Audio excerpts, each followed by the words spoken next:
पर चर्चा के लिए तैयार है, बशर्ते चर्चा संसद की शिष्टाचार बनाए रखते हुए होगी। देश के बच्चों का भविष्य खत्म हो रहा है, परिवार क्या नाम अराजक हो रहे हैं, परिवारों में डिप्रेशन आ रहा है, लोग आत्महत्याएं कर रहे हैं और आपको शिष्टाचार की पड़ी है।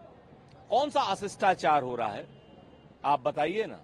अगर हम अपनी मांग रखते हैं तो हमारा माइक बंद कर दिया जाता है। शिष्टाचार भारतीय जनता पार्टी की सरकार और सदन के नेता के इशारे से हो रहा है, हम अशिष्टाचार नहीं कर रहे हैं। धर्मेंद्र प्रधान जी, आपको याद रखना चाहिए, बच्चे आपके भी हैं और बच्चे भाजपा वालों के भी हैं और नीट के अभ्यर्थी आपके लोग भी हैं।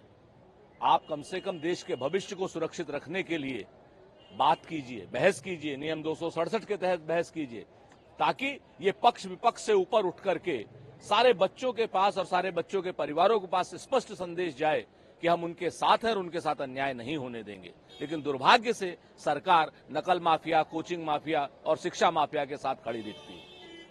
सर, कांग्रेस नेता राहुल गांधी कहते हैं कि नरेंद्र मोदी सरकार नीट परीक्षा को लेकर बात नहीं करना चाहती है। बातचीत का सिर्फ एक विकल्प दिया था कि इस पे जो है कोई समाधान निकाला जाए। देखिए, लोकसभा हो चाहे राज्यसभा, कल जिस तरीके से नेता प्रतिपक्ष श्री राहुल गांधी जी और श्री मल्लिकार्जुन खड़गे साहब के माइक बंद किए गए, ये अपमानित करने जैसा है। संसद में किसके इशारे पे माइक बंद किए गए और हम मांग क्या रहे थे?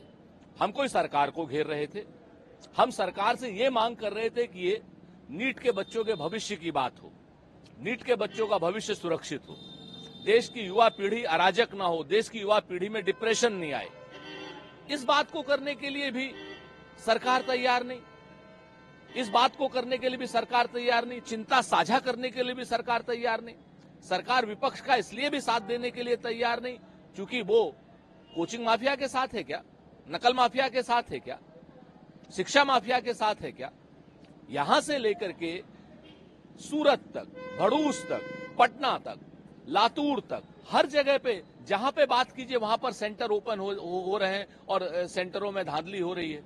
और जहां नहीं पकड़े जा रहे हैं वहां लोग कह रहे हैं ईमानदारी, अगर वहां पर भी पकड़े गए तो पूरे देश में ये सबसे बड़ा घोटाला है। सरकार को चाहिए, अगर सरकार घोटालेबाजों के साथ नहीं है तो विपक्ष से मिलकर के चिंता साझा करे, चर्चा करे और कहीं न कहीं अयोग्य लोगों को उनके पदों से हटाए। नरेंद्र मोदी को पत्र लिखकर कहा है कि नीट से छूट देने और राष्ट्रीय स्तर पर इस प्रणाली को खत्म करने की मांग की है। देखिए, अगर जिस तरीके से नीट में लगातार पेपर लीक, धांधली हो रही है तो ये खत्म कर देना ही उचित है। इसके लिए कोई नई व्यवस्था आनी चाहिए, ऐसा श्री एम.के. स्टालिन का मत होगा। और निश्चित तौर पर हम सब लोगों को उनके मत के बारे में सोचना चाहिए कि अगर आप राष्ट्रीय स्तर पर एक परीक्षा आयोजित करने की स्थिति में नहीं है तो फिर आप इन परीक्षाओं को कैसे आयोजित करेंगे, इसको भी सोचना चाहिए। सरकार को गंभीरतापूर्वक श्री एम.के. स्टालिन साहब के पत्र को लेना चाहिए और उसका जवाब देना चाहिए। सर, कांग्रेस लेकर इंडिया गठबंधन के सहयोगी आप पर निशाना साधते हुए कहा कि संकट के समय दिल्ली सरकार भाग जाती है। दिल्ली में आज ऐसा कोई इलाका नहीं है जहां जल भराव ना हो। पहले दिल्ली प्यास से मर रही थी, कल दिल्ली पानी से मर रही थी और लोग राजनीति कर रहे थे। हमारा बड़ा स्पष्ट मत है कि सरकार चाहे केंद्र में भारतीय जनता पार्टी की हो या राज्य में हमारे गठबंधन इंडिया गठबंधन की आपकी सरकार हो, दोनों को जिम्मेवारी लेनी पड़ेगी। और जिम्मेवारी लेने का बड़ा स्पष्ट है, जब एमसीडी आप सरकार के पास में है तो साफ सफाई की व्यवस्था भी उन्हीं को करनी है। फुटबॉल की तरीके से जिम्मेवारियों को तो एक दूसरे के ऊपर डाला नहीं जा सकता।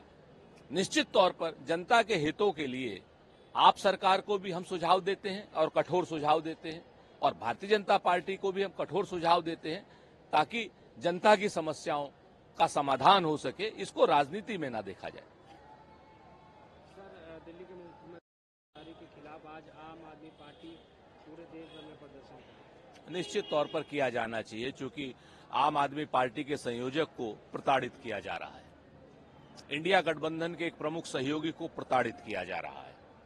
जहां पर कोई मनी ट्रेल नहीं निकली, जहां पर कोई पैसा बरामद नहीं हुआ, 2 साल से लगातार लगे हुए हैं, पूरक पे पूरक जांच चार्जशीटें आप डाल रहे हैं, आरोपियों के कहने से लोगों को आप आरोपी बना दे रहे हैं। शरद रेड्डी जैसे लोगों से 52 करोड़ रुपए का इलेक्टोरल बॉन्ड लेकर के उन्हें तो छोड़ दिया जा रहा है, उनके पिताजी को एनडीए का टिकट दे दिया जा रहा है, लेकिन जिनके पास पैसा बरामद भी नहीं हुआ और कोई ट्रेल भी नहीं मिली, उनको आप जेल में भेजे दे रहे हैं। अगर आरोपियों के कहने से ही लोगों को आरोपित बनाया जाने लगे तो आप पार्टी के जितने सदस्य जो आरोपित हैं वो अगर आरोप लगा दें कि प्रधानमंत्री जी, जेपी नड्डा साहब और अमित शाह जी को भी पैसा दिया गया है, तो क्या ईडी और सीबीआई उनसे भी पूछताछ करेगी? सर, सोरेन को जमानत दी है। ये चुनाव से पहले की जमानत नहीं है, ये ईडी के मुंह पर और भारतीय जनता पार्टी की साजिशों के ऊपर करारा तमाचा है। आप उस जमानत को पढ़िए तो पता चलेगा। तो उसमें कहा कि इसमें तो कुछ प्रथम दृष्टया दिखाई ही नहीं दे रहा है, ना कहीं पैसा है, ना कहीं कोई काम हुआ है। उसके बाद भी आप राजनीतिक रूप से प्रताड़ित करके एक दलित आदिवासी नेता को आपने जिस तरीके से महीनों जेल में रखा, झारखंड की जनता और देश का आदिवासी उसका आपको करारा जवाब देगा भारतीय जनता पार्टी वालों। ईडी एक एक्सटॉर्शनर गैंग की तरीके से प्रतिपक्षी नेताओं के पीछे लगी हुई है। हमारा आरोप है कि आप कुछ भी काम कीजिए, अगर आपके पास सबूत नहीं है तो आप विपक्षी नेताओं को क्यों पकड़ते, सत्ता पक्ष वाले नेताओं को क्यों नहीं पकड़ते? सर, सीबीआई ने नीट यूजी पेपर लीक मामले में झारखंड के स्कूल के प्रिंसिपल और वाइस प्रिंसिपल को गिरफ्तार किया। पेड़ की जड़ों पे जाइए, आप पत्तियां तोड़ते जा रहे हैं सीबीआई वालों। सच बात यह है कि संघ के ऊपर भी एक बार कार्रवाई कीजिए। ऐसे जो संघ शास्त्रीय अयोग्य लोग हैं, जो उच्चस्थ पदों पर बैठे हैं, जिनके कार्यकाल में ही धांधली होती है या पेपरों के खुलासे होते हैं, उन लोगों के खिलाफ भी जब तक आप कार्रवाई नहीं करेंगे तब तक ऐसा कुछ नहीं होगा। सारे अपराधियों को पकड़ा जाना उचित है। वो कहते हैं ना कि रस्ते को भी दोष दे, आंखें भी कर लाल, चप्पल में जो कील है पहले उसे निकाल। सर, यूजीसी नेट 2024 एनटीए ने जून सत्र की परीक्षा की नई तारीखों की घोषणा की है। अब एनटीए को हम धन्यवाद कहेंगे और एनटीए को ये भी कहेंगे कि भैया इस बार का पेपर कब लीक करा रहे हो, कौन लीक कराएगा, इसकी भी जानकारी दे दे। हमारी मांग है कि परीक्षा सुप्रीम कोर्ट की निगरानी में हो ताकि किसी भी तरीके की लीकेज ना हो, जिसकी वजह से तमाम बच्चों का भविष्य अधर में लटक जाता है। और जो इस बार नीट हुई है वो रीनीट तुरंत हो, ऐसी हमारी मांग है। रविशंकर प्रसाद ने टीएमसी पर हमला करते हुए कहा कि ममता बनर्जी तालिबानी राज चला रही है। भाजपा नेता रविशंकर जी को एक बार जरा धर्मेंद्र प्रधान पर भी से भी पूछ लेना चाहिए कि रीनीट क्यों नहीं करा रहे हैं, नीट के बच्चों के भविष्य के साथ खिलवाड़ क्यों कर रहे हैं। भारतीय जनता पार्टी के नेताओं को प्रतिपक्ष के शासित राज्य ही क्यों दिखाई दे देते हैं। गुजरात में भी पेपर लीक हुआ है, लाखों बच्चों का भविष्य अधर में। पटना में भी पेपर लीक हुआ है, लाखों बच्चों का भविष्य अधर में। बिहार में पिछले 7 दिनों में 5 पुल गिर गए हैं, उन पर रविशंकर प्रसाद जी कुछ नहीं बोल रहे चूंकि उनकी सरकार है। अगर आप बंगाल को देखना चाहते हैं रविशंकर प्रसाद जी, तो बिहार को भी देखिए, उत्तर प्रदेश को भी देखिए, गुजरात को भी देखिए, तब माना जाएगा कि आपकी बात में दम है। वरना आप माना जाएगा कि आप मात्र एक चाटुकार की तरीके से और एक 2 रुपए के ट्रॉल की तरीके से बात कर रहे हैं। सर, अपना को पत्र लिखा है, पत्र लिखकर उन्होंने कहा है कि जो प्रदेश में सरकारी नौकरियां भर्ती हो रही हैं उसमें एससी, ओबीसी, एससी, एसटी को अयोग्य बताकर टाल दिया जा रहा है, भर्तियां नहीं दी जा रही, उनके खाली पदों पर भर्तियां नहीं दी जा रही। देखिए अनुप्रिया जी, चिट्ठी लिख करके कौम का भला नहीं होता है, चिट्ठी लिख करके ओबीसी समाज का भला नहीं होगा, जाति जनगणना करानी पड़ेगी। और दुर्भाग्य से आप जाति जनगणना न कराने वालों के साथ हैं। क्या सिर्फ सत्ता की लोलुपता में है? ओबीसी वर्ग ने आपको अपना सिरमौर बनाया है, अपने सर पर बैठाया है, उनके साथ चिट्ठी लिख करके गद्दारी मत कीजिए, काम कीजिए।